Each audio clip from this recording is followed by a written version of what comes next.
Atos 1:8.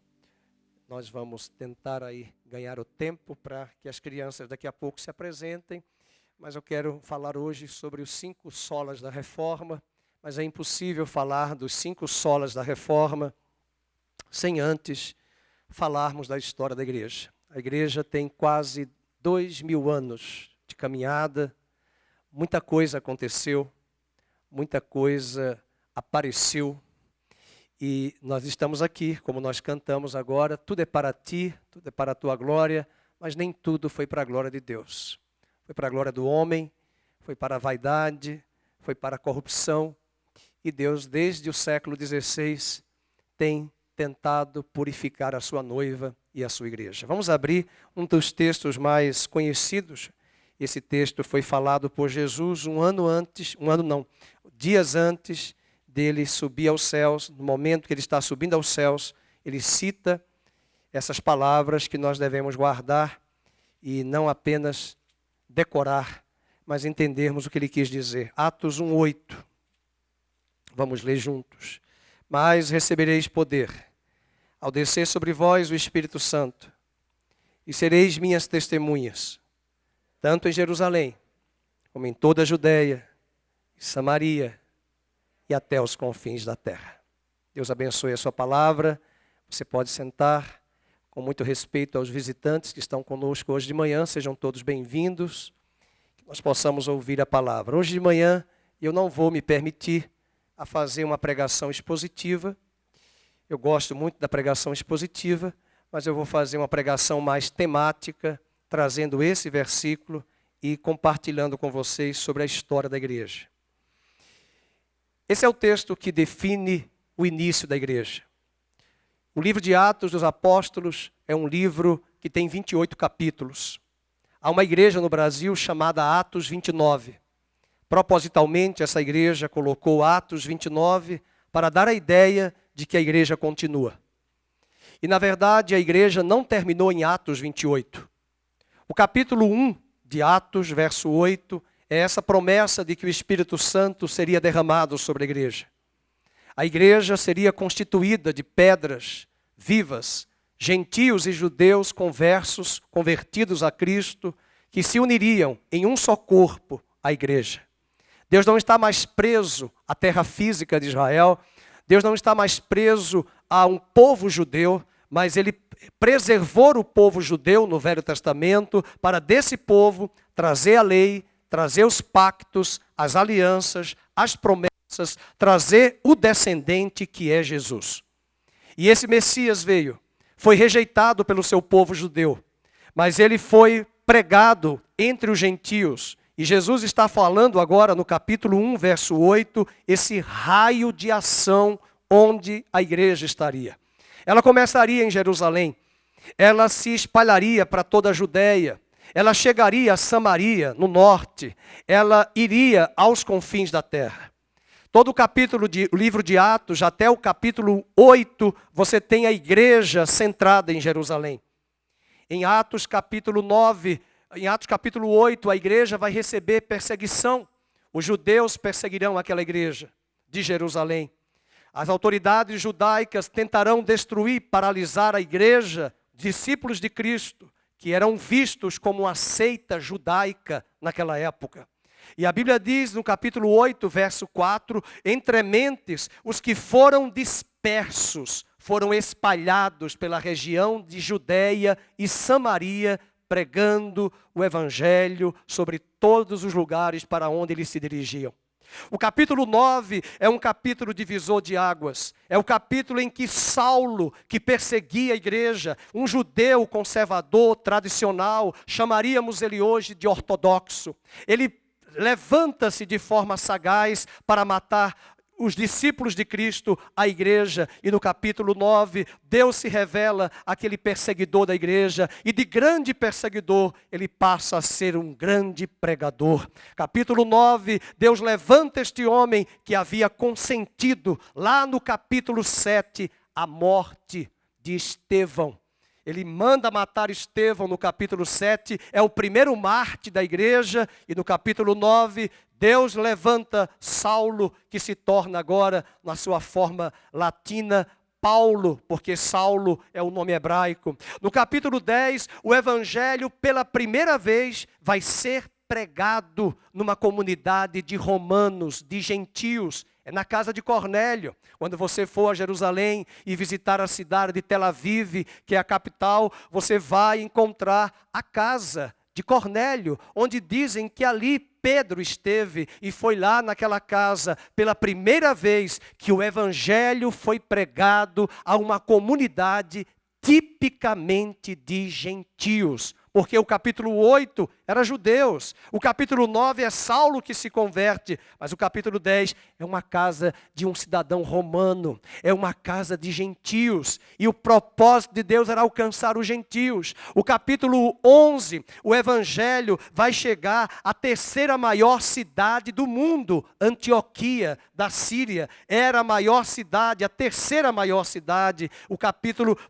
capítulo 13 começam as viagens missionárias. Logo no capítulo 12, nós vamos ver o segundo mártir, Tiago, irmão de João, vai ser morto pelas autoridades romanas. Pedro vai ser preso, e a Bíblia diz lá em Atos 12 que a igreja vai orar e o apóstolo Pedro vai ser liberto, porque Deus tem um propósito na vida de Pedro, como também tinha um propósito na vida de Tiago, e Pedro vai continuar pregando o evangelho, principalmente aos judeus. Mas lá no capítulo 9, na conversão de Saulo, Deus deixa claro para Saulo que o seu ministério era alcançar os gentios. Estamos agora no capítulo 13 e começam as viagens missionárias de Paulo. No capítulo 13, 14, 15, ele vai para a região da Galácia. No capítulo 16 ao 18, nós vamos ter a segunda viagem missionária do apóstolo Paulo. Ele vai para a região da Acaia, ele vai para a região da Macedônia, na Europa. E no capítulo 19 e 20, ele vai para uma das cidades mais populosas da época, Éfeso, onde ali ele vai consolidar uma igreja muito importante, a igreja de Éfeso, que hoje está na Turquia, as antigas ruínas da igreja de Éfeso. É interessante que Paulo sabia que um dia ele iria para Roma. Nós não sabemos até hoje quem plantou a igreja de Roma. Possivelmente lá em Atos, capítulo 1, capítulo 2, quando ocorreu o Pentecostes, que a igreja foi formada, havia romanos, prosélitos do judaísmo que estavam em Jerusalém. Possivelmente aqueles romanos voltaram do Pentecostes, convertidos para Roma e plantaram a igreja. Não foi Pedro que plantou a igreja, não foi Paulo que plantou a igreja de Roma.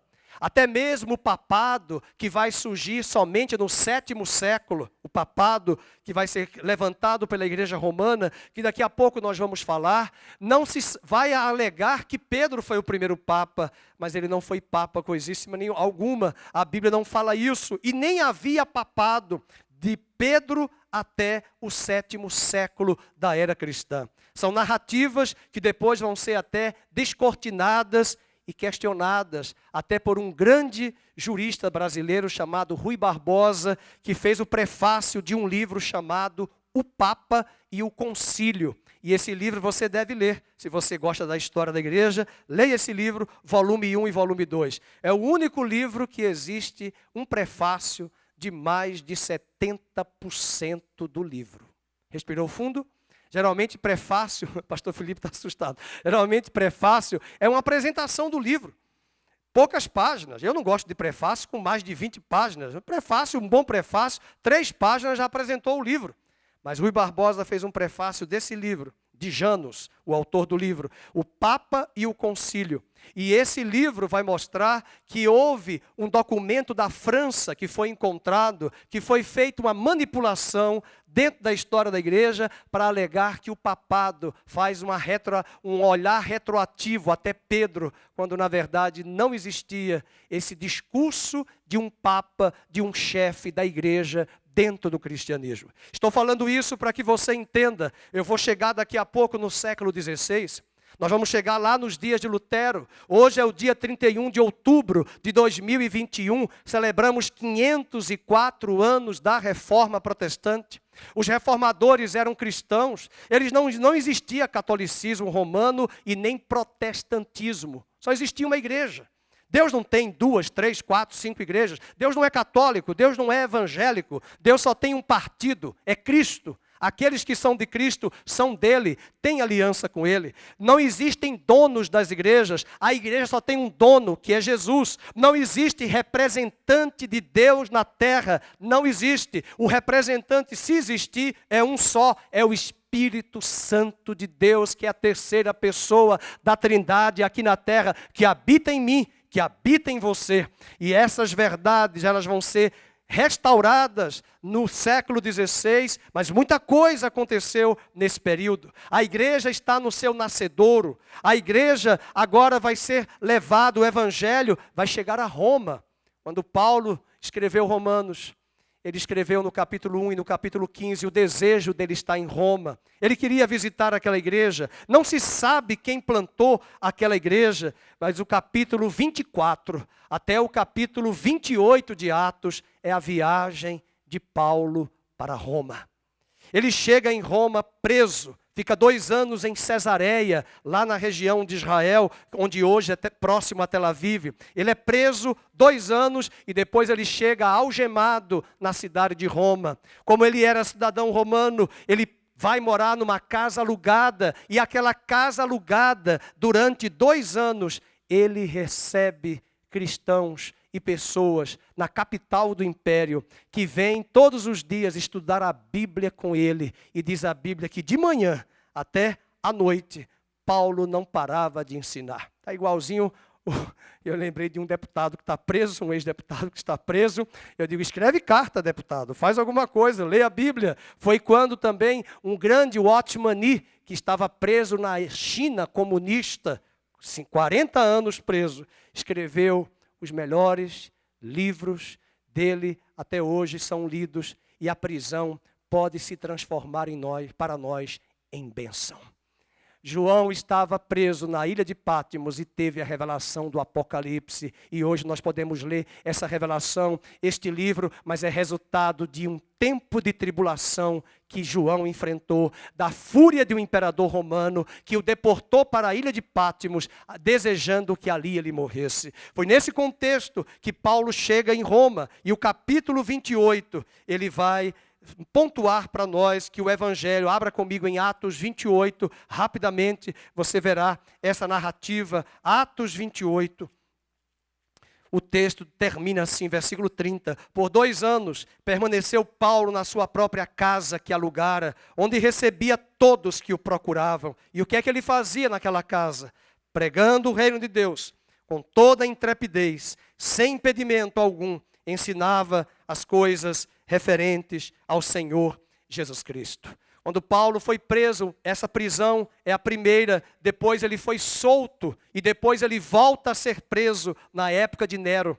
O grande imperador Nero, um dos piores imperadores da história da cristandade, da história do mundo ocidental. Aquele imperador incendiou Roma no dia 10 de julho de 64 depois de Cristo e disse que quem incendiara Roma tinha sido judeus, tinham sido os discípulos de Cristo.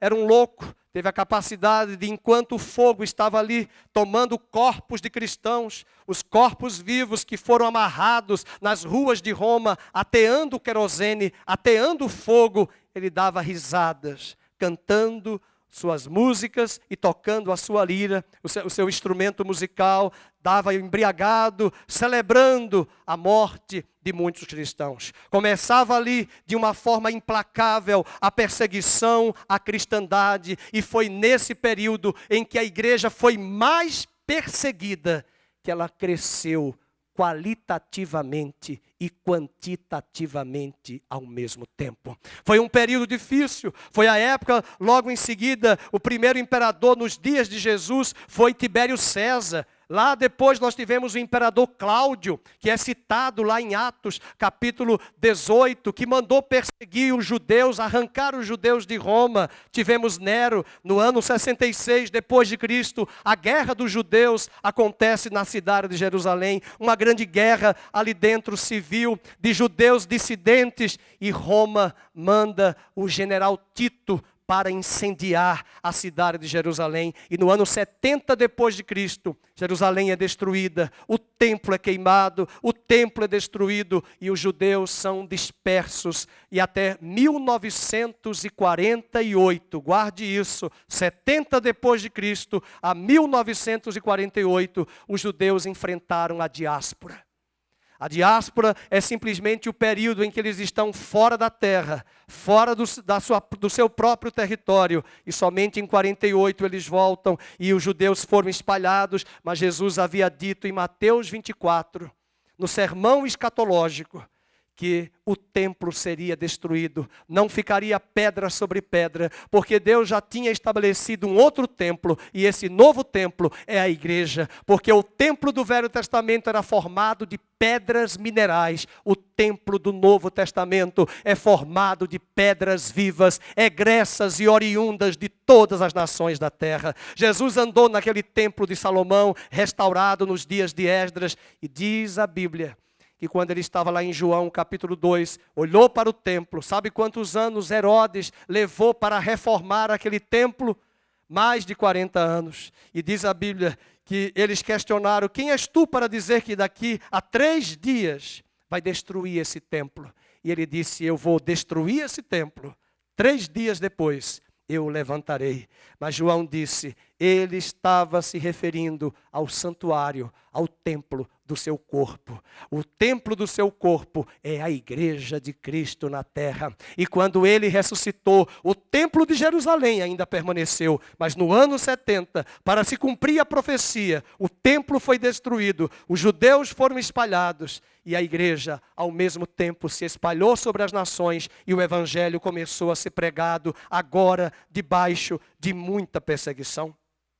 No ano 68 depois de Cristo, Nero se suicida. No ano 70, Jerusalém é destruída e os judeus são expulsos, mas algo acontece também no ano 70, algo terrível, quando você for a Roma, quando você for à Itália, como o nosso presidente atual esteve agora na conferência dos países ali na Itália, esse final de semana, ele visitou ali o Vaticano, não sei se chegou no Coliseu, mas ali no Coliseu, no mesmo ano 70, aquele monumento foi inaugurado. E só no primeiro dia de inauguração, 10.000 crentes foram mortos. As autoridades romanas pegaram peles de animais e mandaram colocar em volta do corpo dos cristãos para despertar e atiçar fome pelas feras que ficavam dias sem comer e foram jogadas na arena. E os cristãos, 10.000 mortos, para o espetáculo de Roma, foram mortos naquela arena, naquele lugar tão celebrado hoje no mundo ocidental e tão visitado na Itália, chamado o Coliseu. Começava ali as pauladas, os cristãos foram jogados às feras, e nós não podemos esquecer que quanto mais a igreja ali era perseguida, mais despertava a fé dos filhos que perdiam seus pais e a igreja crescia.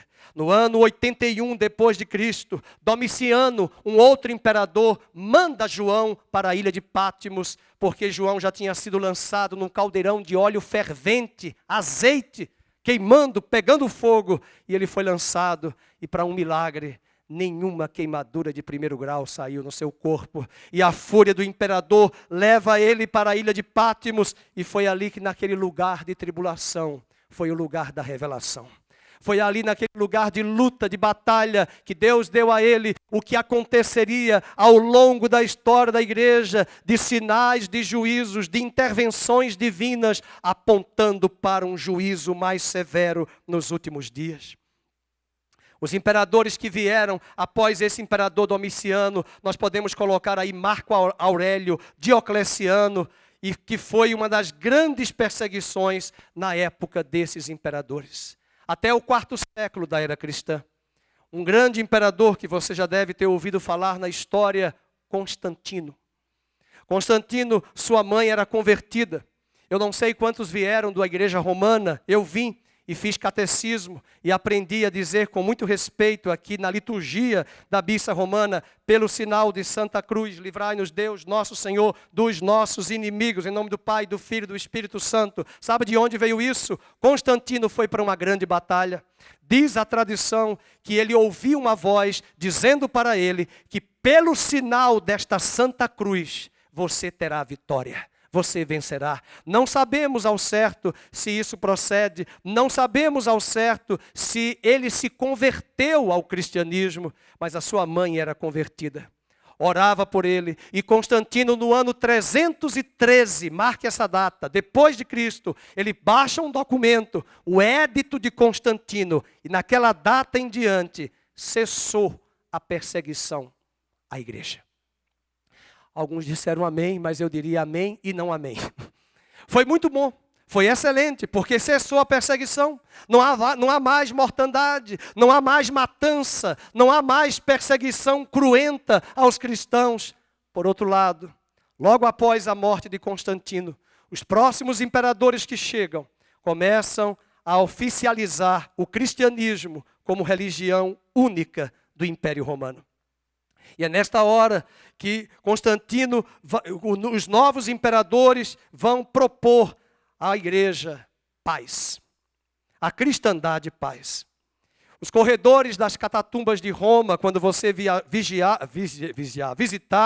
vocês vão ver que são corredores escuros, porque ali era um lugar onde os cristãos eram mortos, sepultados, seus bens foram confiscados, foram devolvidos depois dessa pacificação, e agora os cristãos que eram perseguidos podiam se reunir publicamente, podiam estar juntos ali no mesmo local, em praça pública, em esfera pública, o que antes não era possível.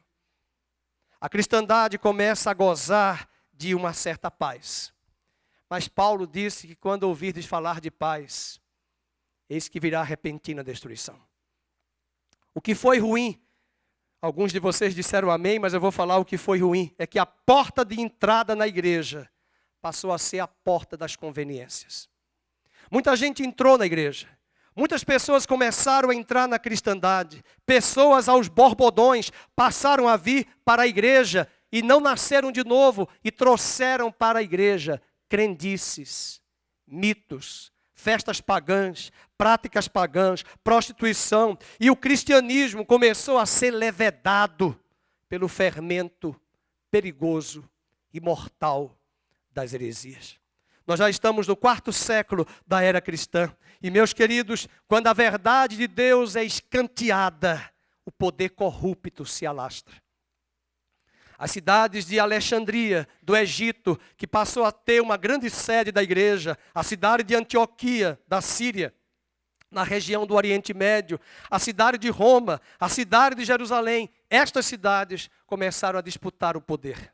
Os bispos de cada cidade começaram a ter interesses políticos e interesses escusos. Foi assim que a igreja começou a se corromper. Essas cidades começaram a ter destaque. Os bispos são chamados de pastores. Pastor e bispo é a mesma coisa, etimologicamente falando. Infelizmente, na nossa cabeça, nós temos a ideia de que bispo está acima de pastor, acima de bispo, arcebispo, acima de arcebispo, cardeal, acima de cardeal, papa. Mas essa hierarquia nunca existiu na igreja, na Bíblia Sagrada, na perspectiva de Cristo. Essa hierarquia era simplesmente uma hierarquia política existente no Império Romano. E como muita gente começou a entrar na igreja sem nascer de novo, o cristianismo começou a perder vida. Até hoje, um dos grandes inimigos da igreja são pessoas que estão nas igrejas que não são convertidas. Pessoas que foram batizadas, pessoas que fizeram profissão de fé, pessoas que frequentaram os bancos da igreja 40, 50 anos, que se acham donas do banco, donas da igreja, donas da verdade, mas nunca nasceram de novo. E Jesus disse que quem não nascer de novo não verá o reino de Deus. É possível até enxergar alguém nascer de novo pelos olhos. Jesus disse que se os teus olhos forem luz, o teu corpo será luz. Os olhos falam muito mais do que a maquiagem. Os olhos falam muito mais do que o alisamento do cabelo. Os olhos falam muito mais do que a vestimenta externa. Os olhos são a lâmpada da nossa alma. Eles mostram o que está aqui dentro. Mostram o que está no nosso coração. E nós visitamos às vezes outras igrejas, conhecemos outros irmãos e percebemos o amor de Deus na vida daqueles irmãos. Irmãos que muitas vezes nem convivemos muito tempo, mas nasceram de novo, estão na igreja. E foi assim que essa igreja começa a perder o seu vigor. Há um hino do cantor cristão fantástico que diz: vivifica a tua igreja, pois sem a tua graça ela murcha e fica. Sem a tua graça ela murcha e fica. Essas cidades começaram a disputar e de repente o bispo de Roma decide ter autoridade sobre todas as igrejas espalhadas pela região da Europa, do norte da África e do Oriente Médio. E de repente um bispo decidiu assumir o controle de todas as igrejas. Era um jogo político, era um interesse político. E no ano 604, o imperador Focas declara, tivemos até um imperador chamado Focas, declara bispo de Roma como bispo oficial da igreja. E esse bispo era Gregório, de onde vem o nosso calendário gregoriano. Mas Gregório refutou e Gregório chegou a dizer: se tem um chefe de igreja, o chefe da igreja se chama Jesus Cristo. Não tem homem como chefe da igreja. E como ele não aceita o título de papa, o título de chefe da igreja, papa na verdade em latim, vem de papai. Não tem papai da igreja. Só tem um pai, que é Deus o Pai, que é o pai da igreja, o fundador da igreja. Mas no ano 607, o imperador Focas nomeia o bispo Bonifácio III. E esse bispo, Bonifácio III, será o primeiro bispo universal da igreja. No ano 607, sétimo século, começa o papado de forma oficial. Estou explicando isso porque eu estou dando uma aula da história da igreja. Vocês vão entender onde eu vou chegar. E em nenhum momento, na minha cabeça e no meu coração, eu estou querendo falar mal de qualquer igreja. Eu entendo que Deus só tem uma igreja. Eu entendo que papas podem existir e talvez alguns papas foram homens de Deus, mas muitos papas foram homens de Deus. Não foram convertidos. Como hoje, em muitas igrejas, muitos lugares, nós vamos encontrar líderes que não são convertidos, que não tiveram uma experiência profunda com Deus, que não têm zelo pela palavra, pelo púlpito. E neste domingo, dia 31 de outubro, você lembra o que aconteceu na Catedral de Wittenberg, na Alemanha? No dia 31 de outubro, não existia Folha de São Paulo, não existia Correio Popular, não existia Correio Brasiliense, não existia Estadão também, não existia Veja, não existia Isto É. O que acontecia é que amanhã, dia 1º de novembro, no calendário gregoriano, é o dia de Todos os Santos. Depois do dia de Todos os Santos, é o dia 2, dia de Finados, é o dia dos mortos, para rezar pelos mortos, para tirar as almas do purgatório. Mas não tem purgatório na Bíblia. E o Papa Leão X manda um ministro dele chamado Johann Tetzel. E Tetzel vai à Alemanha, onde hoje é a Alemanha, no antigo Império Húngaro, alemão. E ali ele chega e pede a Lutero que cobre de todas as igrejas da Alemanha as ofertas necessárias para a construção da catedral, da Basílica de São Pedro, que ele queria construir em nome das indulgências. E as indulgências eram documentos que o Papa assegurava perdão para os pecados. Em outras palavras, a Beatriz pode pecar à vontade pelos próximos 5 anos, ela já tem um perdão garantido. O Celso pode pecar por 10 anos e eu declaro como Papa que ele já tem perdão dos pecados. Além disso, naquele dia, eles sabiam, Lutero sabia, não tem jornal, mas a porta da catedral, os fiéis chegavam e liam as notícias. Abre aspas agora um ponto importante, como Deus é sábio. Décadas antes, nasceu um homem na terra, naquela região da Europa, chamado Gutenberg. Gutenberg criou a imprensa. Quem foi da época de ir para a escola fazer prova e a prova ser impressa lá no mimeógrafo? Lembra? Eu fui dessa época, tá bom? E aí eu cheirava a prova, cheirinho de álcool, e ia levar para a professora aplicar a prova. Mas não podia ver a prova, eu tinha que cheirar de cabeça para baixo.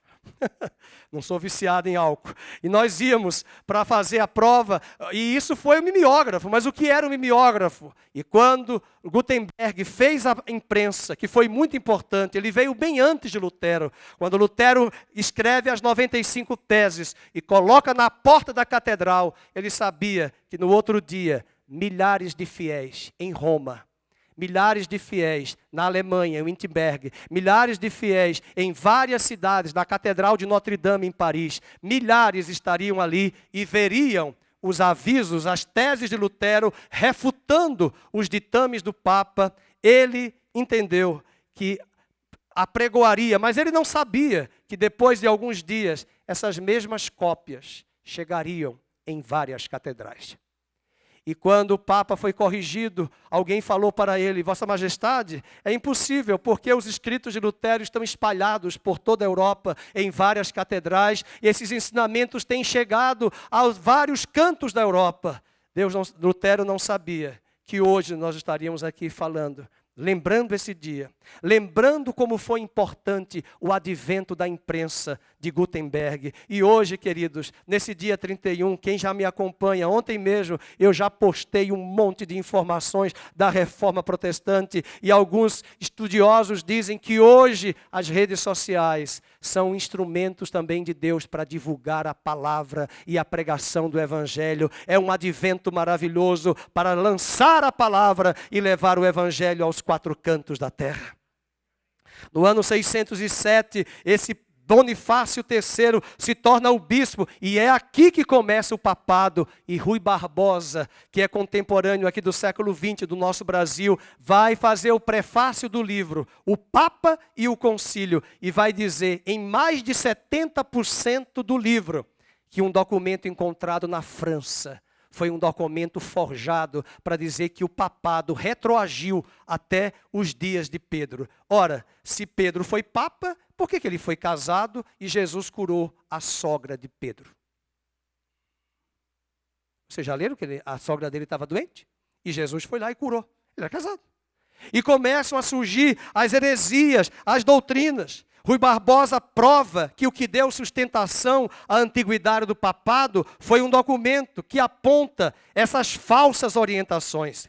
E a igreja começa a se desviar da verdade. É aí, meus queridos, que depois começa a entrar o culto aos ídolos. Agora é Maria que é mediadora. Agora são os santos que são mediadores. Começa a entrar outras heresias. O culto aos santos. Se fortalece economicamente a igreja. Ela começa a fazer aliança com nobres. Ela começa a fazer aliança com aqueles que detinham do poder político. E foi um período também de muita importância, principalmente no 3º e no 4º século da teologia da igreja.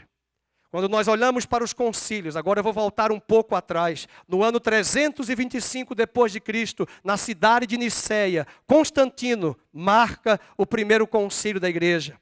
Um homem chamado Atanásio vai refutar as teses de que Cristo não era igual ao Pai, porque um homem chamado Ário, de onde vem o arianismo, tem nada a ver com Áries, tá?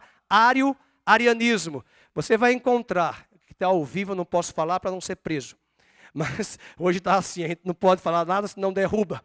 Mas quando você encontrar pessoas batendo na sua casa, geralmente eles vão de 2 em 2 na sua casa, dizendo o seguinte, que Jesus não é Deus. Jesus é filho de Deus, mas não é Deus. Essa doutrina que esse grupo religioso prega até hoje, aparentemente nasceu no século XIX, lá nos Estados Unidos. Testemunha de Jeová. Eles nasceram e trouxeram essa doutrina. Mas a doutrina nasceu nesse 4º século. O nome dele é Ário. E Atanásio, no concílio de Niceia, vai refutar a doutrina dizendo que Jesus é igual ao Pai. Quem vê a mim, vê o Pai. Quem vê o Pai, vê a mim. Eu e o meu Pai somos um. No ano 381, vem o concílio de Constantinopla e foi um bombardeio, porque o mundo era marcado pelo pensamento grego. Os gregos traziam doutrinas terríveis. Até hoje, nós temos que orar e pedir muito a Deus discernimento, porque os gregos amam o intelecto e nós não somos tontos. Nós sabemos que o culto é racional. Mas os gregos vão dizer algo terrível dentro de um pensamento que vai chegar na cidade de Constantinopla, onde hoje é a Turquia. E é nesse concílio que vai ser defendida a humanidade de Cristo. Porque eles diziam que Jesus não era Deus. Jesus não é homem. Jesus não é homem. Ele é Deus, mas não é homem. Mas que corpo é esse que ele teve? E em Constantinopla foi afirmado, naquele concílio, a humanidade de Jesus. Mas aí vem o ano 416 depois de Cristo com Santo Agostinho. E ele Santo Agostinho mostra que a salvação é pela graça de Deus e não é a escolha do homem. E ele traz essa doutrina muito clara na cidade de Cartago, ali no século V, 416 depois de Cristo. Depois nós vamos ter outros concílios, que é o da Calcedônia, o de 451, e é ali naquele concílio que vai ser confirmado que Jesus Cristo é 100% Deus e 100% homem. Ele é Deus, tracinho, homem. Nunca houve na história do universo um homem único, 100% Deus. Alguns achavam assim, que ele é 100% Deus, 0% homem. Outros achavam que ele é 100% homem, 0% Deus. Outros achavam que era 50% homem, 50% Deus. Tá ruim, hein? Você ser 50% homem, 50% mulher. E essas loucuras começaram a surgir. E no concílio de Calcedônia, eles vão confirmar, ele é homem e ele também é Deus. Mas a partir do 7º século, nós vamos chegar ali o período das cruzadas, vamos chegar com São Tomás de Aquino, que vai trazer toda uma discussão da Suma Teológica, das doutrinas que a igreja romana vai construir, influenciada pelo pensamento grego, principalmente o racional e muitas vezes destituída dessa visão espiritual. O século 14 e 15, nós vamos ter momentos importantes. Quem foi da época da escola aí, 7º ano, 8º ano, vai lembrar que nós estudamos a Renascença, o humanismo.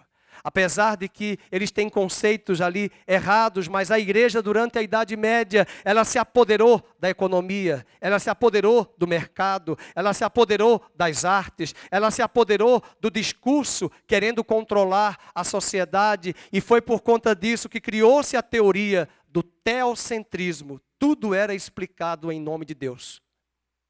Só que a igreja estava errada. A igreja, ela foi chamada por Deus para trazer a mensagem da salvação. A igreja não é ciência. A igreja é um povo chamado por Deus, liberto do pecado, e é um povo que é um povo transformado pelo poder de Deus e que tem uma missão muito grande, glorificar a Deus e testemunhar junto aos homens acerca de Deus. Entretanto, no momento em que ela começa a articular com essas questões, a economia, e de repente agora, no século XIV, você visita Roma e vai na Capela de Sistina, você fica encantado de ver aquelas artes, as pinturas. E ali começa a surgir o diálogo da igreja com a economia, com o mercado. Você vai a Veneza, você vai encontrar isso. Você vai perceber ali também o momento da política, da religião, a imprensa. Tudo isso está sendo discutido no século XIV e no século XV. Mas o humanismo também vai ser um elemento muito importante. O humanismo é uma discussão de que o homem é a medida de todas as coisas. E nós sabemos que o homem não é a medida de todas as coisas. O homem é falho, o homem é fraco, o homem é impotente, o homem tem um calcanhar de Aquiles. O homem não é super-homem. Só existe super-homem e Mulher Maravilha nos super-heróis. Na minha época eram os desenhos animados da Liga das Nações Unidas, em Nova York. Os Vingadores estão aí para dizer aos jovens e crianças que existem super-heróis. Mas não existe super-herói. Todos eles têm um calcanhar de Aquiles. E é este movimento humanista, marcado por muitos ateus, homens que não eram cristãos, que começaram a questionar a igreja. Muitos humanistas eram amigos de Lutero. Muitos humanistas e ateus eram amigos de Lutero e de Calvino. Influenciaram, mas também estes homens cristãos influenciaram também humanistas e ateus naquela época. Mas o conhecimento começou a ser questionado. Quem não lembra quando Galileu descobriu que era a Terra que girava em torno do Sol? Século XIII. Mas o Papa convidou a Galileu para se retratar. E ele disse, ou você se retrata e corrige, ou você será morto.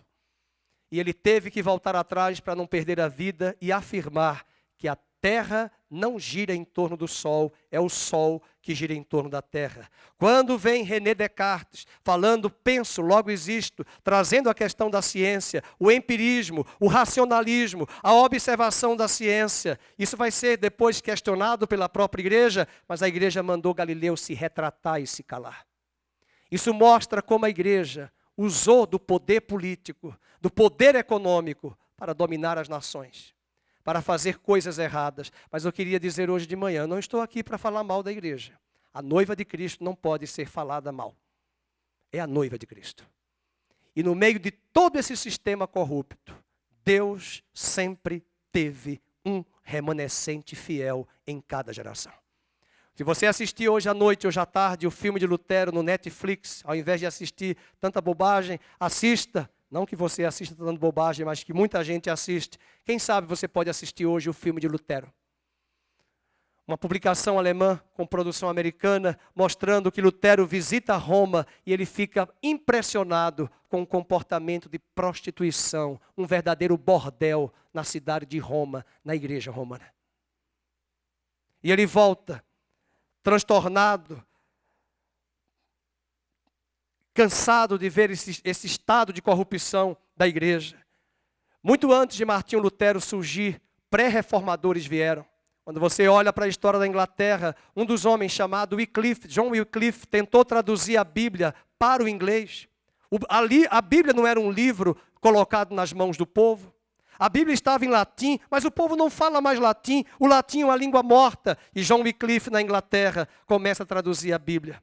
Foi perseguido por causa disto. Hoje você tem, eu tenho a Bíblia de Wycliffe na minha casa, mas você tem a Bíblia de Wycliffe que ele começa a traduzir porque ele queria colocar a Bíblia em inglês nas mãos do povo. Ele não consegue completar, mas os seus discípulos, os lollardos, conseguem finalizar a obra depois da sua morte. Mas muito antes disso, na região da Boêmia, um homem chamado John Huss, Huss, foi levado à fogueira. No século XIV, se levantou contra o Papa, contra a igreja, mostrando dos erros e dos abusos. Ele foi levado à fogueira. Na Itália, um outro monge, Savonarola, também foi perseguido, levado à morte, porque se levantou contra a igreja. E Savonarola profetizou que Deus um dia levantaria um ganso, um pássaro, que se levantaria, que calaria a voz daqueles que impediam a igreja de crescer e frutificar. Ele não sabia que no século XVI, um pouco à frente dele, Deus levantaria Lutero na Alemanha, Calvino na França, Zwinglio na Suíça, e o rei Henrique VIII, que apesar de não ser convertido, vai na Inglaterra, rompe com o poder da Igreja Católica e começa ali a Igreja Anglicana e os puritanos ingleses, que vão para a América do Norte, são protestantes, que além disso já eram perseguidos pela rainha da Inglaterra, católica, que tinha uma fúria contra os protestantes. Mesmo nesse cenário do protestantismo, muitos cristãos foram mortos. Houve uma noite chamada a Noite de São Bartolomeu. Milhares de crentes foram mortos e queimados na França em pleno século XVI. Era a grande perseguição de parte da igreja que não aceitava o movimento da reforma protestante. Vamos falar um pouco de Martinho Lutero. Martinho Lutero estudou direito, mas ele era também estudante de teologia, terminou o curso de teologia, era um homem religioso, místico. Ele se autoflagelava. Quando você vai assistir ao filme, a história dele, você fica até angustiado. Ele ia todos os dias para o sacerdote, para o padre, pedir perdão pelos pecados, a ponto que o padre dele disse: quando você tiver pecado, você vem aqui, para de contar para mim as tuas lorotas. Vem para mim contar os teus pecados. E ele ficava trazendo sobre si seus sentimentos de culpa. Na verdade, ele estava buscando na religião a paz, que ele nunca encontrou. Até o dia em que ele decidiu ler Romanos. Como ele estudou teologia, ele decidiu ler os textos no original. Ele estudou hebraico, ele estudou grego e tentou traduzir a Bíblia do grego para o alemão, do hebraico para o alemão. E enquanto ele está traduzindo, se depara com a carta de Paulo aos Romanos no capítulo 1 e descobre: o justo viverá pela fé. Ele entra em crise. Possivelmente ele chegou lá em Romanos 5, verso 1. O que é que diz Romanos 5, 1? O Ivan vai colocar para nós na tela. Justificados, pois, em Cristo Jesus, nós temos paz com Deus. Justificados, pois, em Cristo, temos paz com Deus. E é essa paz que nenhuma religião consegue dar, que só Cristo pode imputar esta paz. E ali houve uma grande libertação. A venda foi tirada de seus olhos e esse homem conhece a graça de Deus.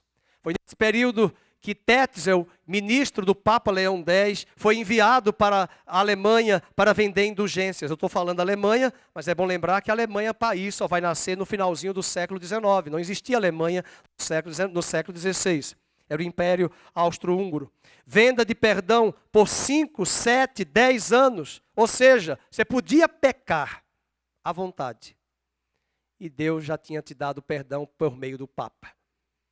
E é no dia 31 de outubro de 1517, aquele mural da igreja, que seria o jornal de hoje, vai ser colocado ali, vão ser colocadas ali 95 teses. E essas teses refutavam o que Lutero já tinha estudado na Bíblia, contrário aos dogmas da igreja. Além de culto às imagens, além de Maria mediadora, além das relíquias, das indulgências, você terá ainda várias circunstâncias. Por exemplo, um deles, o celibato. O próprio Martinho Lutero, ele era frade agostiniano, mas depois ele vai se casar com uma freira, Catarina. E eles vão formar uma família, constituir um casal, porque Deus nunca proibiu o celibato. Se existir o celibato, pode existir sim, tem que ser algo voluntário, pessoal e não imposto pela igreja. E daí, queridos, esse movimento se deflagra e quando nós olhamos para trás, fazemos um olhar retrospectivo, nós podemos dizer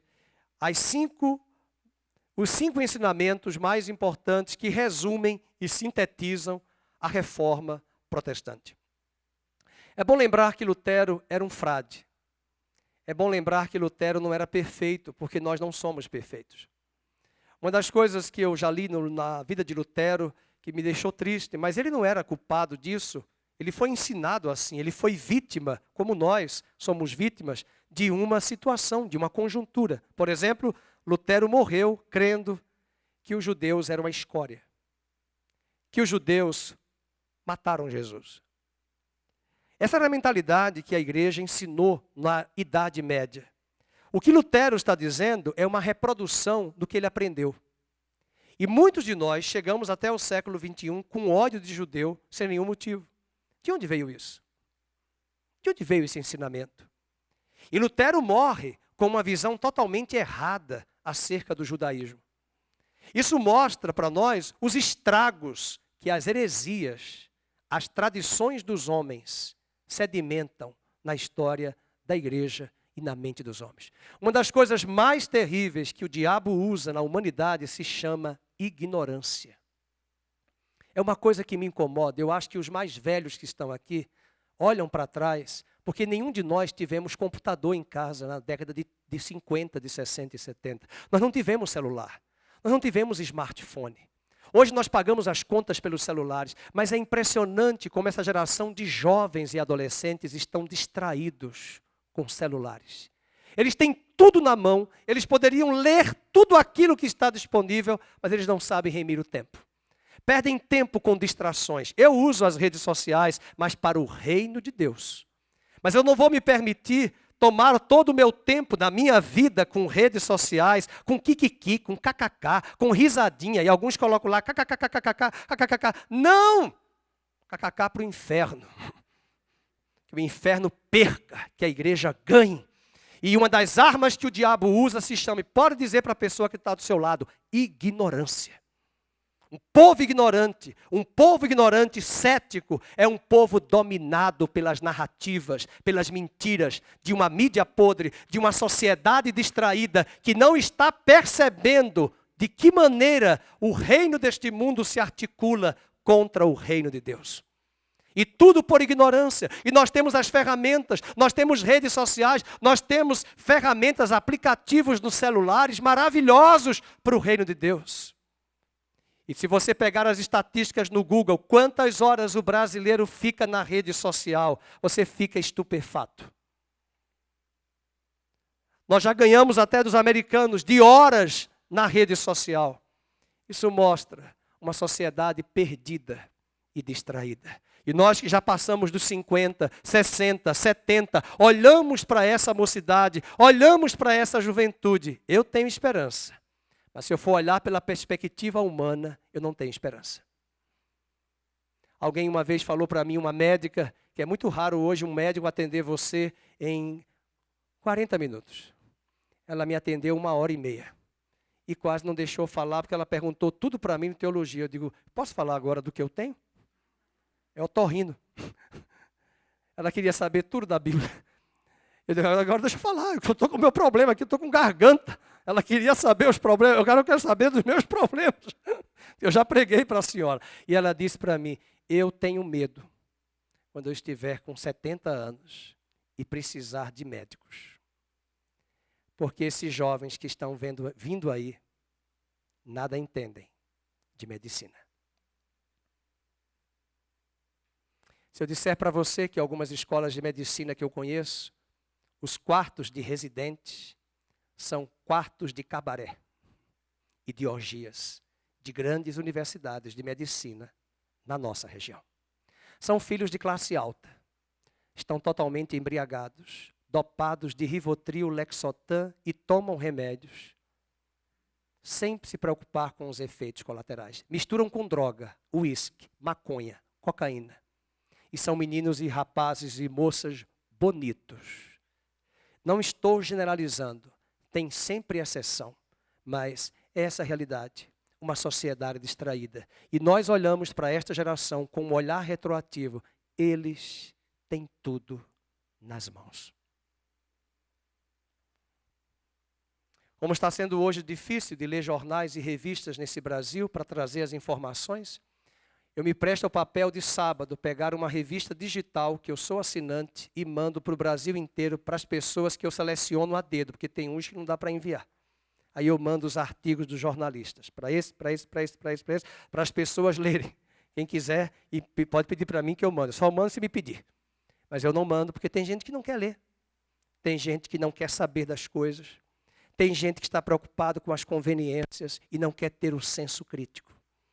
E John Wesley dizia para os seus alunos, eu preciso ler a Bíblia e ler o jornal do dia. Agora hoje, se John Wesley estivesse vivo, eu perguntaria para ele, que jornal? Que revista nós vamos ler? E os jornalistas que foram demitidos dos melhores jornais, graças a Deus, levantaram uma revista digital.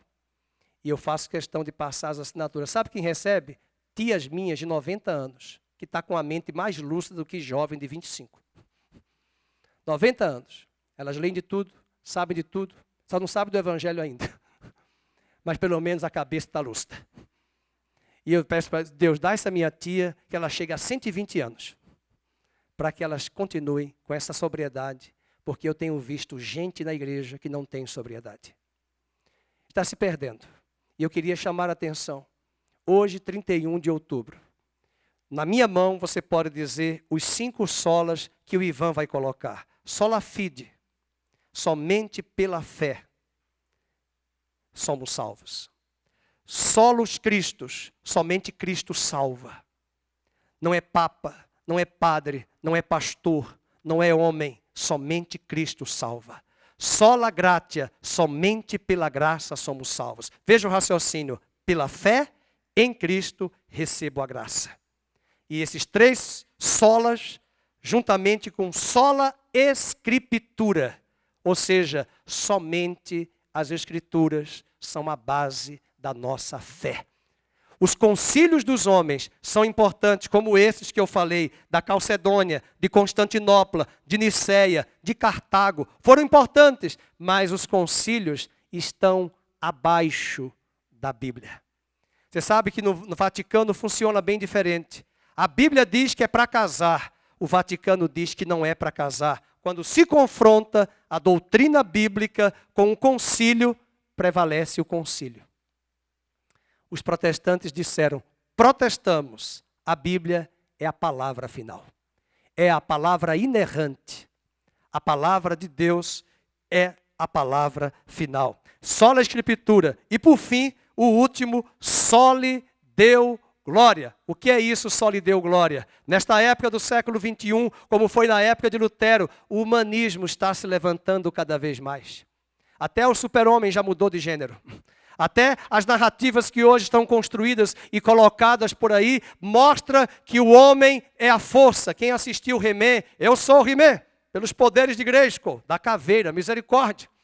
E esse humanismo, e essa autoajuda, esse homem, esse cara sou eu, como diz o cantor famoso, essas narrativas estão tentando mostrar que nós podemos, que nós conseguimos, que nós vamos prevalecer. E eu quero finalizar dizendo, nós não vamos conseguir nada. É a graça de Deus na nossa vida. O Evangelho será restaurado nos últimos dias, e o Evangelho de Jesus Cristo vai dizer, primeiramente, que nós somos pecadores, impotentes, fracos, e nós vamos enxergar as nossas misérias, e quando enxergarmos as nossas misérias, nós vamos buscar o Salvador, e diremos, Senhor, que faremos nós? Graças a Deus, por Jesus Cristo, nosso Senhor. Este é o Evangelho, e os irmãos devem perceber como na política nós estamos vendo um ego insuflado, como na humanidade nós estamos vendo narrativas de que eu posso, eu consigo, eu tenho, eu sei, e eu declaro nesta manhã os 5 solas mais uma vez. Vamos juntos? Sola fide, somente pela fé.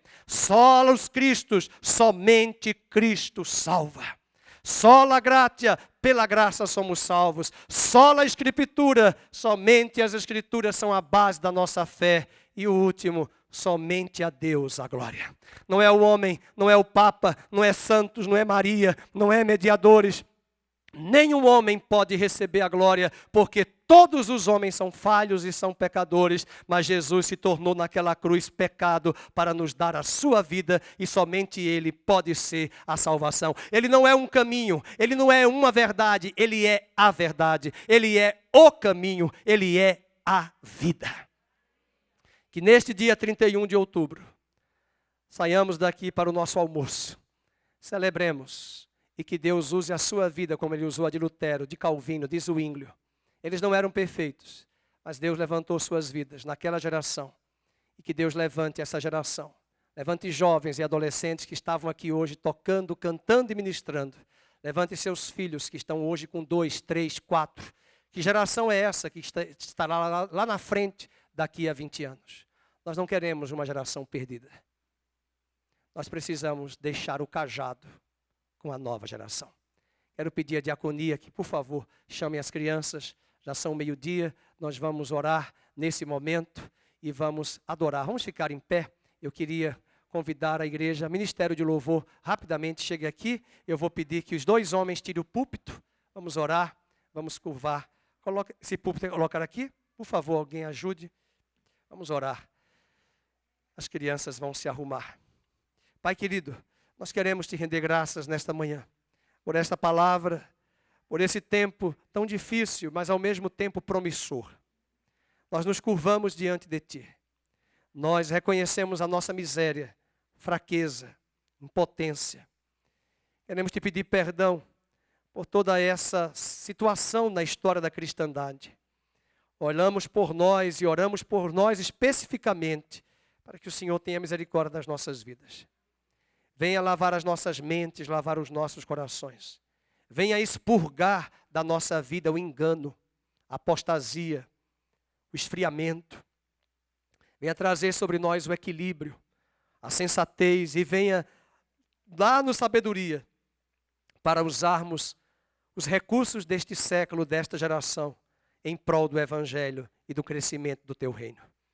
Que neste dia 31 de outubro, com estes lemas da reforma, possamos abraçar com gratidão e alegria esses postulados e levarmos o Evangelho do Senhor aos quatro cantos da terra. Que o Senhor te abençoe e te guarde, que o Senhor faça resplandecer o seu rosto sobre ti.